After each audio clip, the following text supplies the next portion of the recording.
नेपाल प्रहरीमा भर्ना खुलेको छ।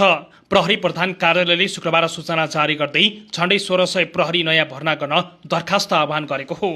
1553 जना प्रहरी जवान, प्रहरी कार्यालय सहयोगीतर्फ हजाम 11 जना, कुचिकार 15 जना र खेलाडी 15 जना गरी 1594 जना भर्ना गर्न दरखास्त आह्वान गरेको हो।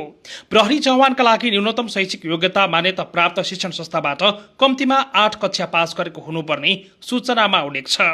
प्रहरी कार्यालय सहयोगीका लागि भने साधारण लेखपढ गर्न जानेको हुनुपर्ने योग्यता रहेको छ।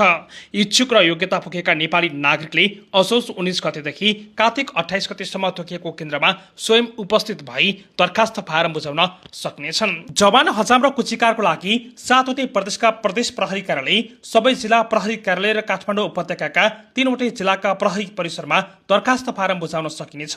खेलाडीको हकमा राष्ट्रिय प्रहरी प्रशिक्षण प्रतिष्ठान महाराजगञ्ज काठमाडौँमा बुझाउनु पर्नेछ। दरखास्त शुल्क जनपदतर्फ 300 रुपियाँ र एकभन्दा बढी समूहमा दरखास्त दिँदा प्रत्येक समूहका लागि 60 रुपियाँ थप दस्तुर लाग्नेछ।